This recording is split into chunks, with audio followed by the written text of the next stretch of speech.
Hey everyone, welcome to another episode of The Connected Lawyer. I'm Aaron.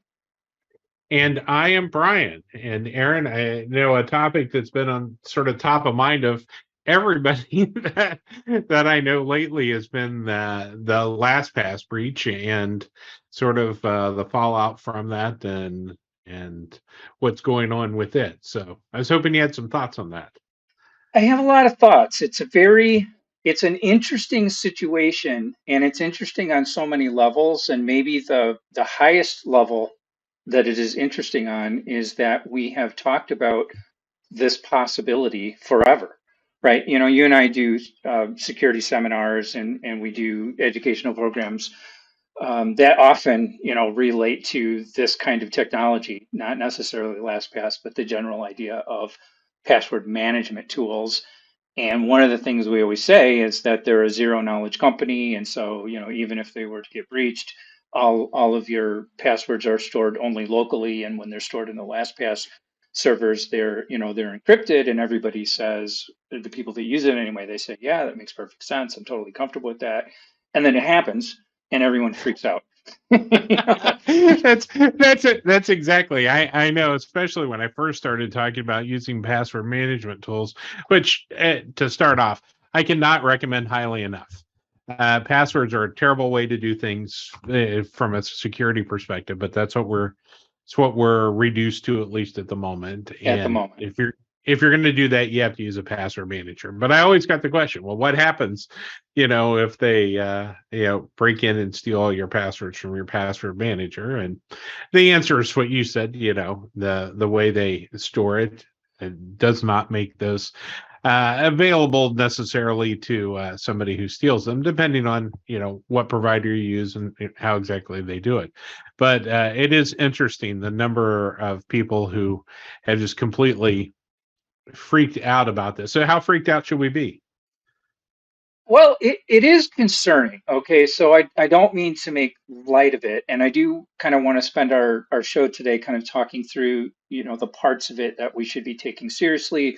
Some of the things that we didn't really take into account, I think, in these theoretical discussions that we've been having, that now that it's real, we really have to stop and kind of think that through.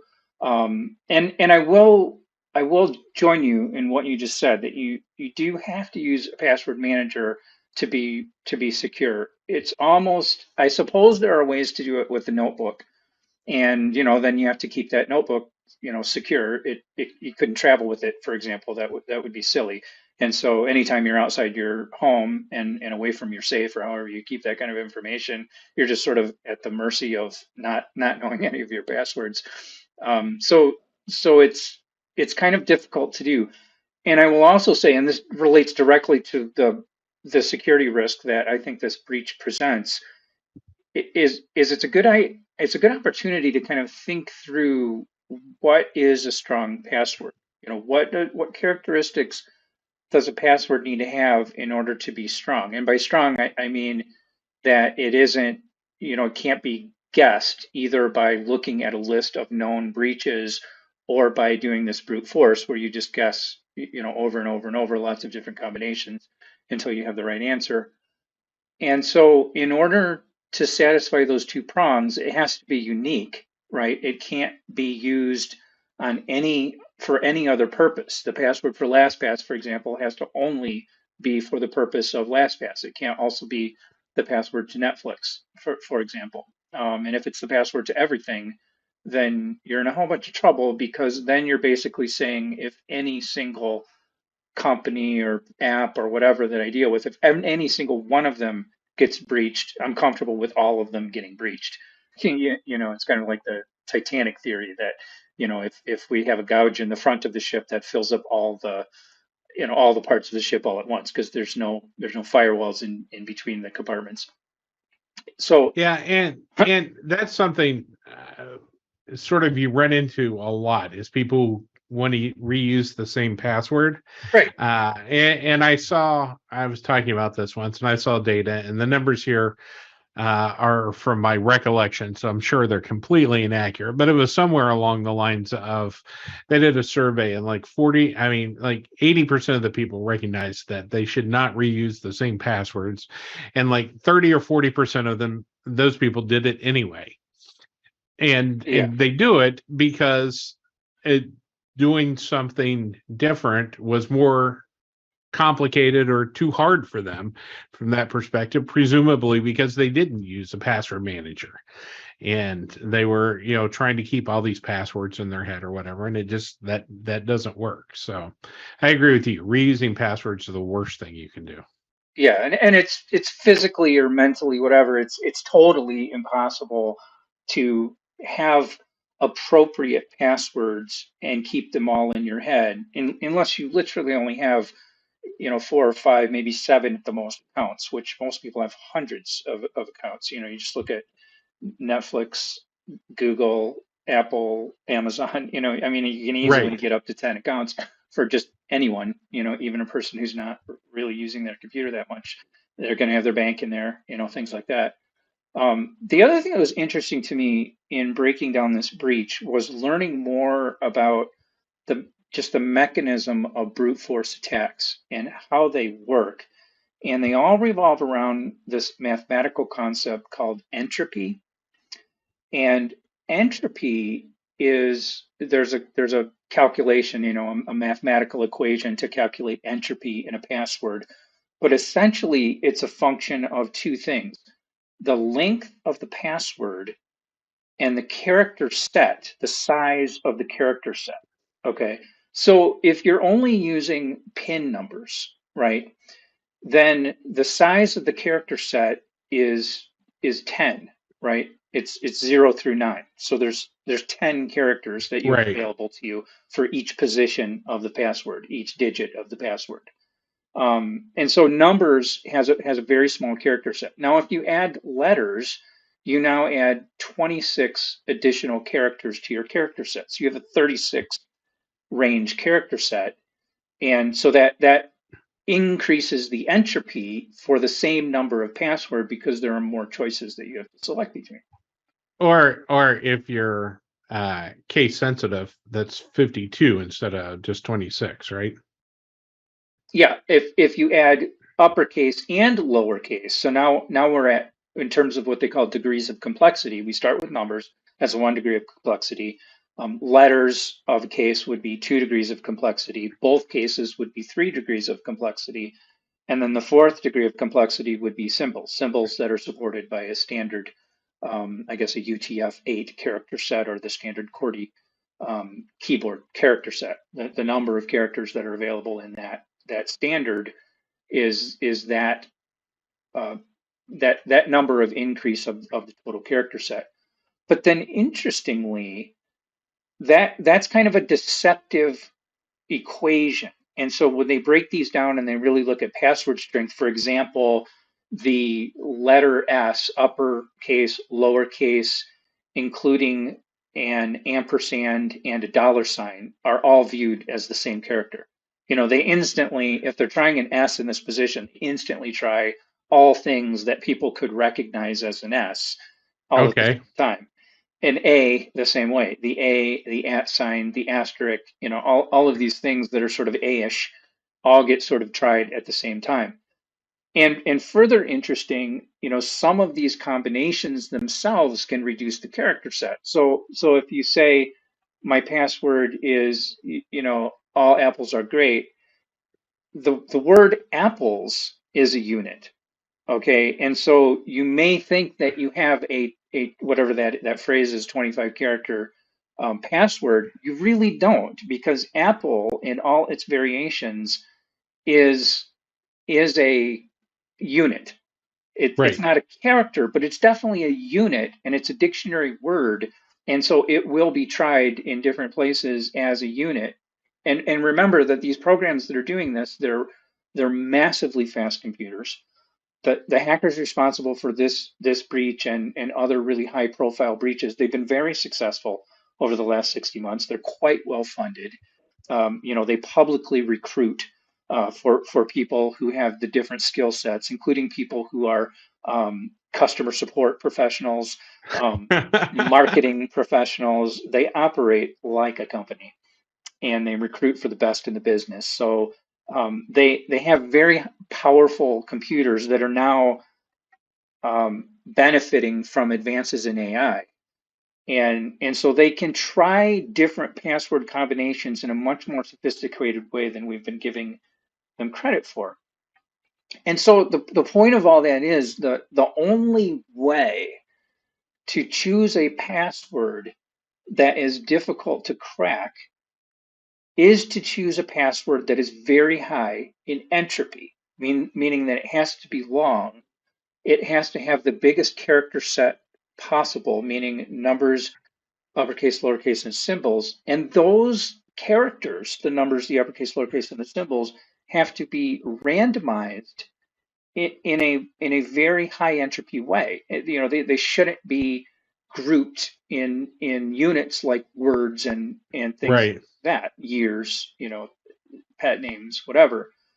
And the only way to do that is to have a randomized, like you shouldn't trust your own brain to come up with a password that's high in entropy because you're naturally devolving into making patterns. That's what you do. Right. That's what Yeah. people do. That's a terrible plan to try to do that if you want secure. So I guess my question is all of my passwords that I use um, to the extent that I can, and sometimes you run into websites that uh, only allow you a limited number of characters or a limited number of symbols from that set. But if I'm allowed to, in general, my passwords are 20 characters long and draw from all of those sets, and they're randomly generated by LastPass, of course, but randomly generated for me, and I never know what they actually are in terms of actual knowledge. I could look it up if I want, but I don't really know. How secure am I? Like, how much entropy do I have there? Yeah, it's a lot of entropy. I think that the LastPass generated passwords are truly random. They are unlikely to follow a pattern. I do move that slider around when I generate passwords. So I wouldn't want a rule, for example, to be that, well, all my passwords are 20 characters long. Right. Because that right there provides information in the cracking Right. process. So, you know, some are 14, some are 32, you know, whatever. So there's no rule about that. And that's a randomization factor as well. Um, so I think that's probably a good approach. And I think that the tricky part of it is in terms of some of these core accounts. You know, when I do these security presentations, I will generally advocate to people that you should, of course, you should know your LastPass master password. Right. But to have true entropy, that password needs to be quite random, you know, so it shouldn't be something that you can say, for example. Which It is should be very difficult. it shouldn't be pronounceable.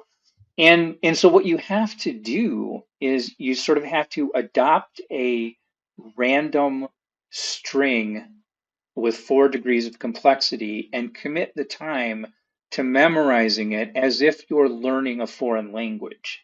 You know, you just have to know that random string somehow. And it's probably okay to keep it written down as long as it's in a secure place, you know, that isn't accessible to the public and that you don't travel with it or anything like that. You know, and then maybe kind of in a flashcard way, just sort of teach yourself on a weekly or every time you get paid, whatever it is, you know, go through your flashcards of the key accounts because you should know. Like you shouldn't have your password to Microsoft be locked in into a vault, and your LastPass should be locked into a vault. You should know that information. Your Gmail account, you know, you should know what it is, but it has to be high entropy, which means it has to be complex and it has to be random. So this is a tricky thing. Uh, it's a tricky thing that leads us down the road of biometric identifiers as the future. You know, that's where we want to get. That a biometric identifier is very high in entropy. You know, it's impossible theoretically. It's impossible to brute force because you'd have to guess the output hash. that the biometric identifier generates. You couldn't, there isn't any sort of table that you can work from in terms Right. of fingerprint, a database of fingerprints or something like that. Um, but in this case, kind of getting back to LastPass, the thing is that not only do the hackers have a copy of the vaults, right? And we should talk about, okay, well, what does that mean? Like, what is a vault?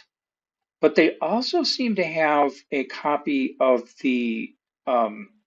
some parts of the development environment around LastPass.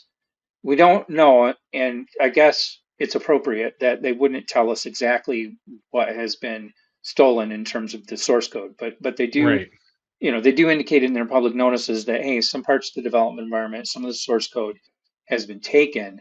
And so you have to ask yourself, okay, well, what does that mean? Um, in in terms of the way LastPass works, right? So, and listeners should understand that LastPass doesn't store your password. Okay, so if your password, and disclaimer, this would be a horrible practice, but if your password is winter 2023, let's say, exclamation point, right? Because that makes it uncrackable. There you go. That makes it uncrackable No now. one is ever going to guess that. We have an exclamation point there. Yeah.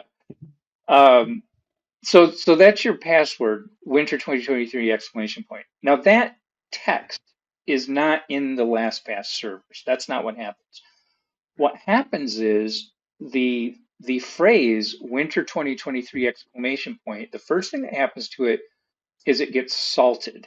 Okay, and salting means that some string, some randomized string of 5 or 8 characters, let's say, gets added to the end of it. So just in case you picked a bad password, they slap something to the end of it that makes it longer and some have some level of entropy. They then take the salted password and they run it through a hashing process called SHA-256. And what that does is it scrambles that out in a way that the output is kind of a code, a digital fingerprint that can't be reversed. But every time you put that same password salt combination, you always get the same hash out. So it becomes sort of a fingerprint for a digital input. Okay. And then they upload that hash. That resulting hash is up in the LastPass server. And that's what the hackers have. So they don't have your password, but they do have the answer to it. They have the hash answer to it. And what I said was a little incorrect because it's not that they just hash it one time. They actually hash it 100,000 times, right? So summer 2023 exclamation point, little gibberish string of salt gets put through SHA-256. There's an output code. The output code gets put through SHA-256. There's a resulting output code. They do that 100,000 times. And the That idea is seems like a lot. it's an awful lot, right? And the idea is, well, there's no way a computer, maybe they could come up with the hash, the input that makes the output hash. Maybe they could do that, but they're not going to be able to do that 100,000 times. Right. They're going to have to do it and 99,999 more times, reverse engineering each one of those to get back to the original. Right. Exactly.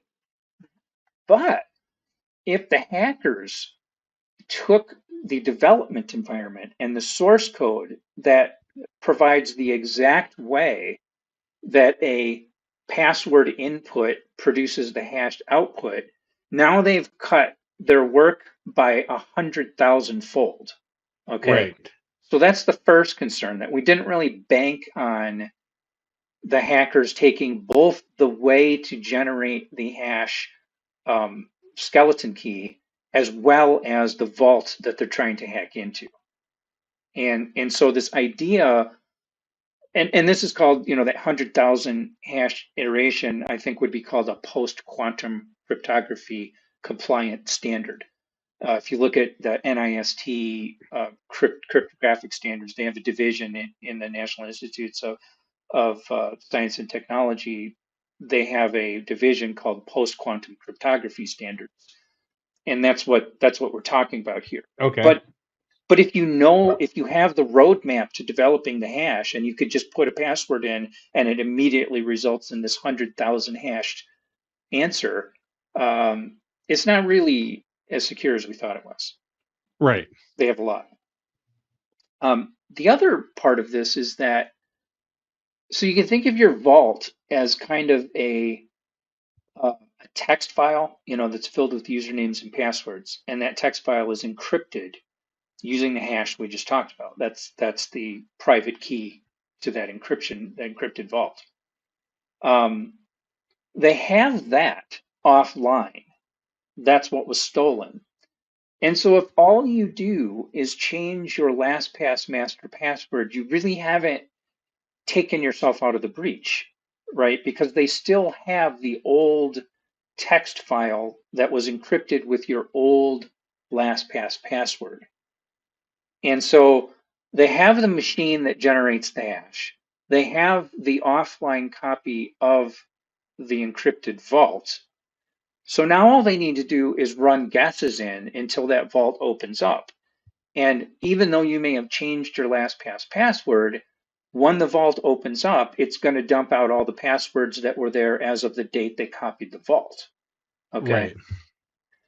So you kind of have to ask yourself two things. One, was your LastPass master password at the time that the vault was downloaded used for anything else ever?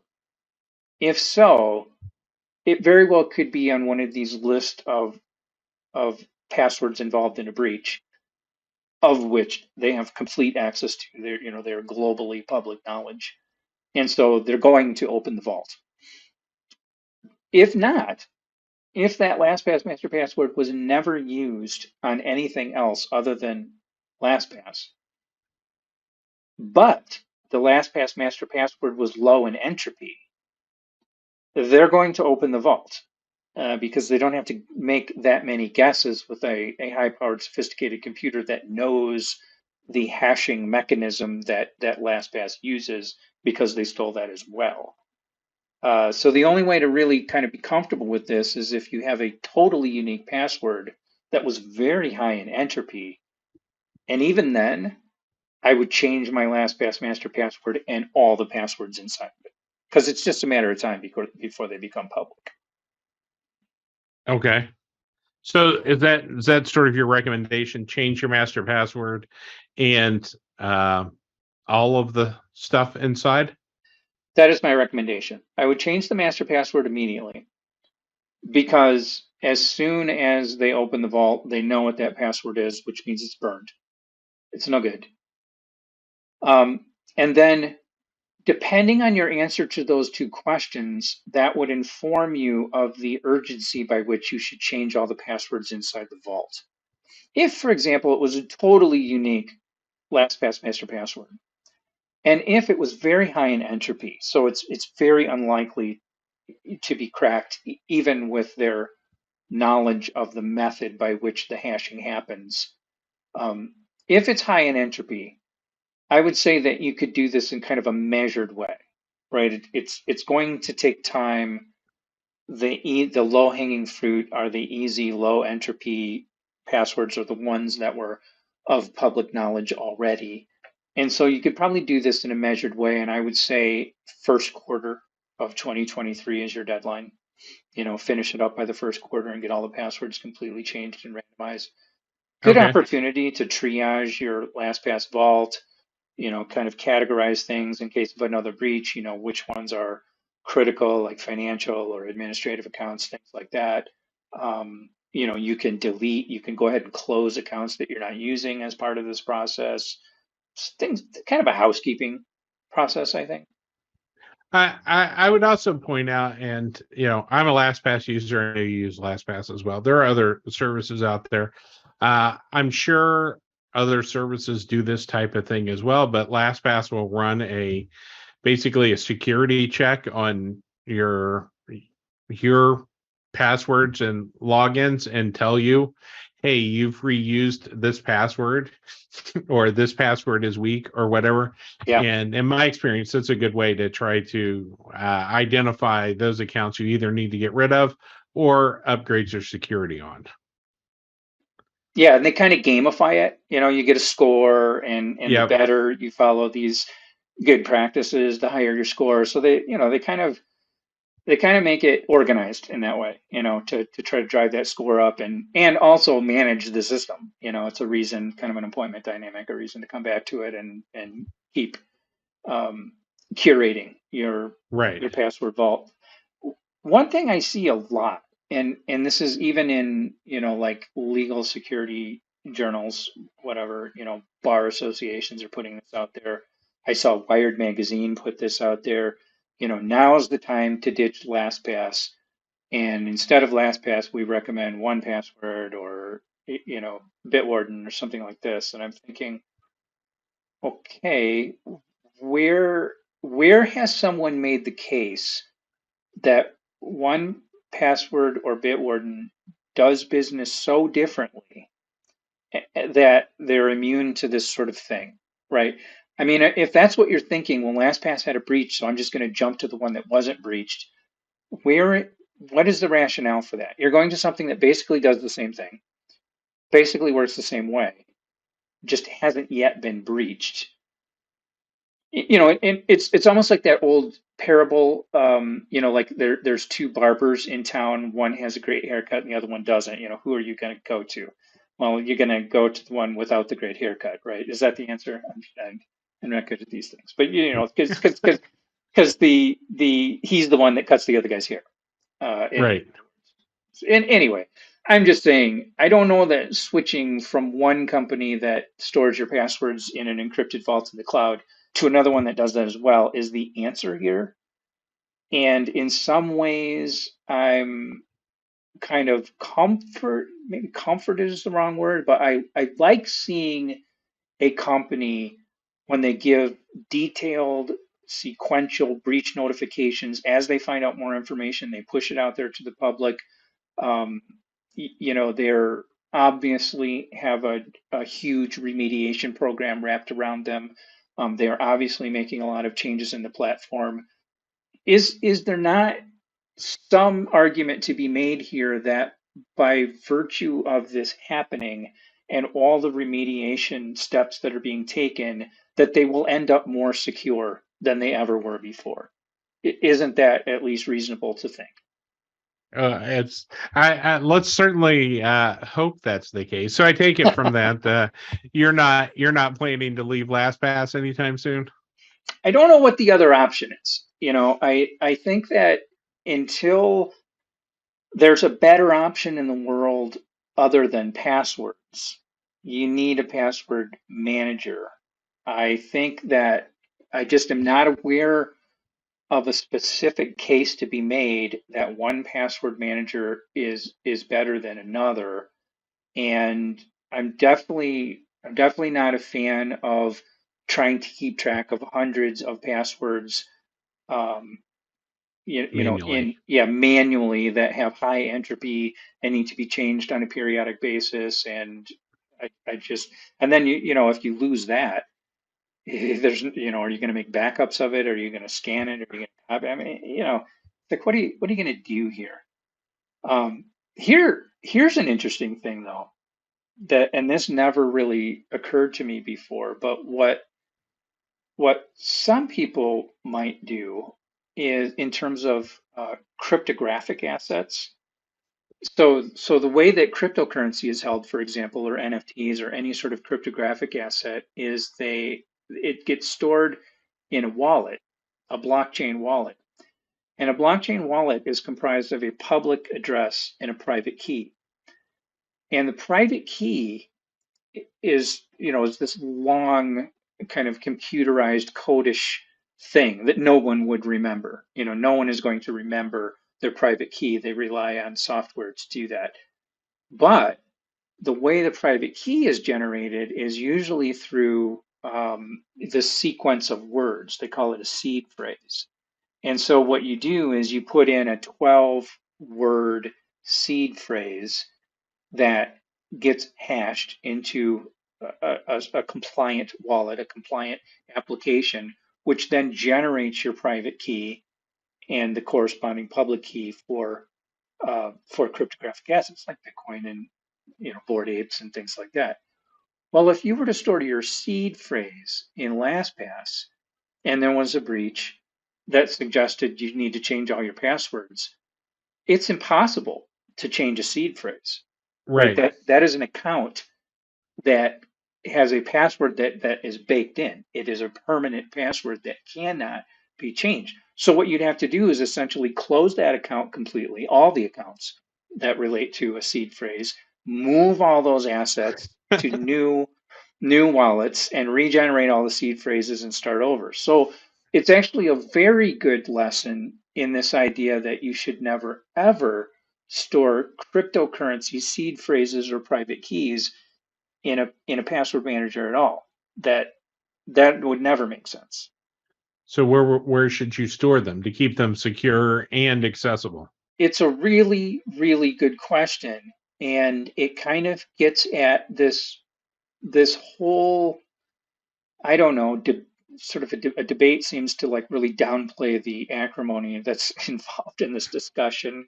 I'm talking about like FTX and this whole idea of centralized exchanges and Coinbase, things like that. But to me, there's a lot of merit to saying, especially like if you're a trust and estate lawyer who's responsible for managing cryptographic assets on behalf of a beneficiary. To me, there's a lot of merit to saying, well, we're just going to put it in Coinbase, right? And Coinbase could rotate it and move it around, and they're responsible for cold storage and managing all this stuff. That's what they're good at. And now I just have a username password that's protected by two-factor authentication, and I can change that password immediately anytime I want. And in this case, in the case of LastPass, that would be a much more secure way to store those assets.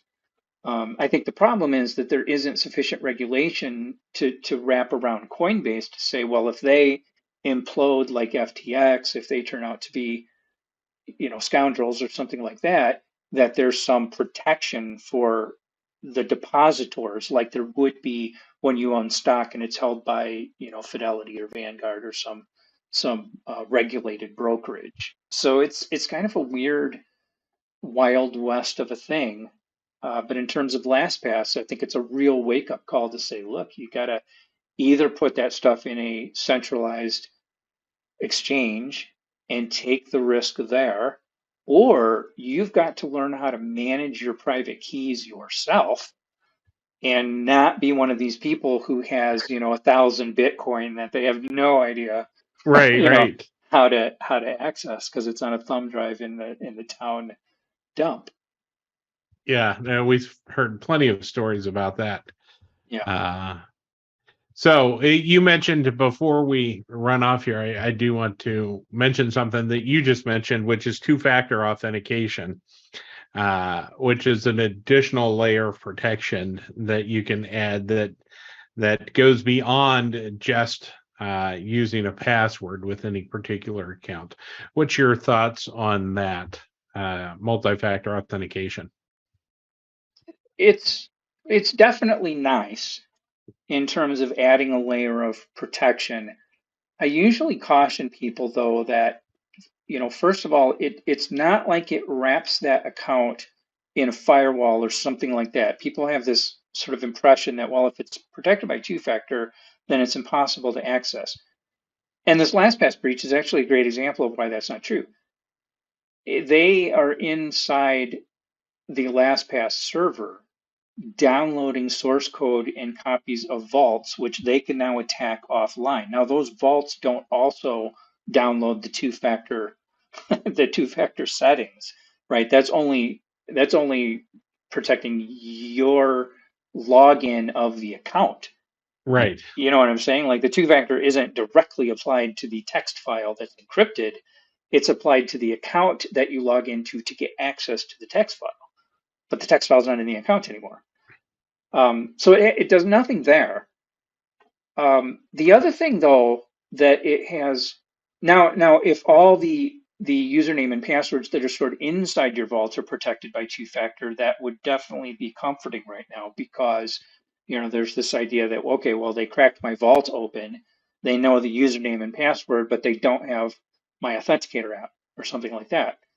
So there's a chance, especially if you're doing kind of login monitoring, and you can see, well, somebody's trying to log into my account right now, which you can do like in your Microsoft 365 account. This would be a time that it would make sense to do enhanced login monitoring to make sure that someone's account isn't experiencing a lot of failed attempts. All of a sudden, that would be indicative of somebody having their username and password, but not their multi-factor token. The other thing it's caused me to think about in terms of MFA is whether this advice we give people about authenticator apps is really good advice. Um, and the advice that we give people is, well, an authenticator app is more secure because the text message goes over, the open texting environment. Anyone, you should assume that any text message you send can be seen by anyone. There's no sort of encryption wrapped around that message delivery, and also this idea of SIM card hijacking. Someone can Right. take over your phone's identity and use it to receive text messages, but they can't do that with an authenticator app. And all that's true. But the nice thing about a text message is if somebody does obtain your username and password and they trigger the MFA challenge, you're going to get a text. It's likely that you'll get a text, which is sort of a canary in a coal mine, an early warning to you that says, and it's a reminder to everyone, hey, if you're sitting at dinner and you look at your phone and it says, here's a text to get into your bank account, you should leave dinner immediately and That go. so that actually happened to me once, Interesting. and not to uh, before I tell the rest of that story, I would point out that sometimes when they steal your SIM, you don't get the text. Um, Whoever's stolen your information gets the text, and Right. you never see it. So you don't really have that early warning indicator in that instance. But that did happen to me once. I was watching television, not eating dinner, but my phone, I got a text message, and I looked, and it was from my bank. And it was, saying, here's your number to enter in. And as I'm looking at it, like, I get three more of them. And it says right on there, if you didn't do this, you need to call the bank immediately. So I called the bank and their security department, and they confirmed, yes, somebody was trying to log into my account. And so we went in and made some changes there. So that was no longer an avenue for them from that perspective. Changed both the username and the password, but that can be sort of a scary thing whenever you start getting those, and it's like, oh, somebody is trying to get into my account. Yeah, yeah, and it's kind of a trade-off. Like you said, if they hijack the SIM, you're never going to see the text. And so on the one hand, you have the complications of SIM hijacking or just snapping it out of the open air Right. because it's not encrypted. So that's the problem with text. But assuming that's not what's happening, it does seem to do something. And so it's almost like an account should sort of do it both ways. So if you set up as authenticator being the primary method to get in, then you should also get a notification that someone has been invited to put an authenticator app in. Like you should get some kind of notice that says, "Hey, there's a failed attempt on your account." In other words, and there's too many It's- accounts that just don't do that. yeah, I used to have an account that I got my multi-factor authentication by text message, and then sometime after that they upgraded so you could do it through an authenticator app. So I added the authenticator app. Um, and now when I log in, I get a text message, even though that text message is not the number I use to log in, because I use the authenticator app. And actually, I found it annoying, not annoying enough to go try to fix, but I see your point that that may actually be a useful thing. Yeah, and it's also the case, I think, that even though a lot of people do configure their accounts with the Authenticator app as the primary means, usually they put a phone number in as a backup anyway. And so I guess that helps you in terms of being able to snap it out of the open air because it's an encrypted message. But I don't know that it really helps with the SIM card hijacking thing because if somebody gets in your Right. account, oh, well, I don't have the authenticator. Let me just use the secondary option that my victim has set up for me and go ahead and get a text anyway. So I don't know. I'm leaning more towards I like the idea that when someone tries to log into my account, I get a text message. I think that's nice. And maybe that should become the standard sort of going forward. Anytime somebody logs in or tries to log in, you get a text message. Yeah, well, I tell you what I'd really like to see, and if LastPass did something like this, I think it would be a real interesting thing in the market. But you almost need a centralized way to look at logins. And so we do this in kind of a commercial environment, with SSO, single sign-on. And so if you have a Microsoft enterprise account, and then you also get like I don't know, a telephony account, some a Cisco telephone system that you log into, then usually you can configure that to say, okay, I'm going to disable the native login. You can do this with net documents, for example. You can disable the native login for net documents and require users to sign in through their company Microsoft account. And so then the more you do that, the more you have this centralized location where you can go in and see the the audit history, the login history for all accounts. Microsoft used to get into net documents, okay, on whatever from this IP address from this city, and then you can start to look at, well, why is someone from Myanmar trying to get into my net documents account? But consumers consumers don't really tend to have that benefit where you can go to a single place and say, well, here's all my accounts and here's a history of all the login attempts, successful, not successful, whatever. Well, That would be nice. here's the thing that's always concerned me about that is if I can get in by logging into my Microsoft account, then if I'm a bad guy, once I'm in your Microsoft account, I'm in everything. Yeah, that's right. Yeah, which concerns me from the other way. It's like those websites that require you to log in using your Twitter account or Google account or whatever. Like, no, I want my own special login for you, whatever you are, because if somebody gets into my Twitter, I don't want them to get into this account, whatever it is. And usually the services that do that aren't particularly important, but I don't. I want to keep you in one environment. If you break into one location, one Right. service, I want to keep you there. I don't want you to be able to go anywhere else. Yeah, it's tough. It's tough. And you're sort of correctly thinking along the lines of separating these relationships, right? Keeping Right. firewalls so that a breach of one thing doesn't equal a breach of everything. That is a good instinct, I think, for sure. Yeah.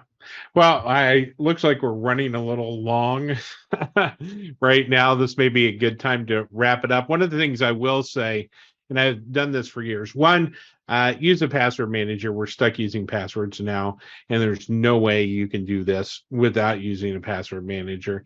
The other is anytime anybody asks me what password manager to use, I would tell people I use LastPass, but my recommendation is always PC Magazine they run this constantly, the best password managers for whatever time period you're in, and I always just refer people to that. I have a link to the current version in the show notes. As of right now, they have taken LastPass out of the equation and they're not reviewing their service just because of what happened, but they are reviewing the other ones. And the reason I refer people there is not because I don't want to tell them what to buy or whatever, is a lot of times in this in the article that they have, they'll be able to point you to, they describe the different features that each one of them has, and maybe one's better suited to you or over another. And also they'll tell you what sort of pricing or plans are available. And you may be able to get something that does what you want at a better price than the service that I use. So I recommend, if you are password manager shopping, check out that article. And again, I'll link it in the show notes. So thanks for joining us. If you have questions, comments, anything like that, send us an email at info@theconnectedlawyer.com. And I am Bryan. I'm Aaron. We'll see you next time.